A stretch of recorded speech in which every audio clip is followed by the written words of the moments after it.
Run was directed by Anish Giganti, who wrote it alongside Sev Ohanian. Normally I give a whole bunch of people at the start for my cast list, but really this is Sarah Paulson and Kira Allen's show. They play mother and daughter Diane and Chloe has a bunch of health issues. In fact, we know a lot about her health issues because at the start of the film we see descriptions for paralysis, for asthma, for all these different conditions she has, so that we know what she deals with, but we also see it as well. We see her daily life. The beginning of the film is really her routine, the repetition of having to wash a certain way, rub lotions in, take a whole bunch of pills, all whilst transferring to and from a wheelchair and getting around a house, which has a wonderful lift system. If I ever need a wheelchair indoors, I want this lift system. It's amazing. But there is something amiss here, and it doesn't take a long time for it all to come out.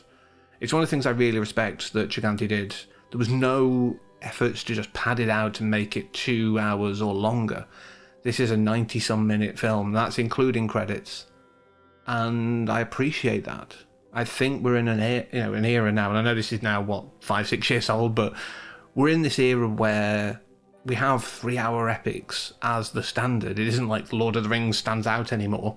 That's just normal for some films, and some of that means you get bloat and just randomly standing around waiting for things to happen so that everyone gets a character moment. The beauty of this being so tight is it can fit into that time and you don't feel like anything's missed. And I think this is a very interesting look into the realities of disability, yes, but also the realities of people who have codependent relationships. This is very much, an I need you, you need me kind of situation. And until Chloe starts dating, she was fine with that arrangement. She wanted her freedom, but she believed in her mum when she was saying, you've had no offer letters from colleges, which we find out was a lie. But the biggest lie is the fact that Chloe is not actually Chloe. When the film started, I think it's just a sign of how many films there are out there that follow similar themes. I got where it was going pretty quickly. I will say that. And that isn't... I'm not saying this is a negative against the film. You can only tell so many stories so many certain ways. It still does what it does in its own way, but the overall thing is familiar. That's what I'm kind of getting at.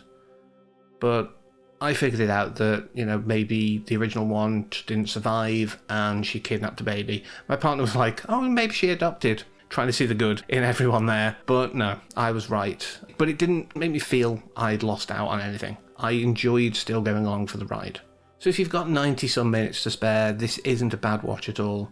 And I'd love to know your thoughts. Did you feel this was good representation? Actually, I do quickly want to end with something. There was a definite drive to make sure that this wasn't an ableist film by any metric at all. Giganti did the work here. And Kira Allen does actually use mobility aids. I don't know what for. That's her life. I couldn't find anything easily about it, so it's not my job to pry.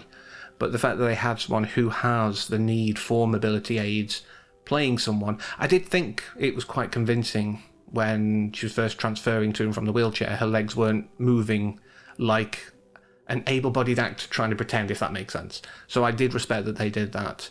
And actually, I will end on one fun thing before I definitely say, this is the end, let you go. The pharmacist was referred to as Mrs. Bates, and then when Diane is phoning her, or pretending to phone her as it appears, she referred to her as Kathy. Kathy Bates. This film reminds me a little of Misery. I see what you did there. But like I say, there's only so many ways you can tell a story. They knew what they were doing and they gave a nod to it. I have no issue with that. So those are my thoughts on Run. And what did you think? Like I said before, did you think it was a good representation of disability? Are you quite happy that a disabled actor played the role of a disabled character?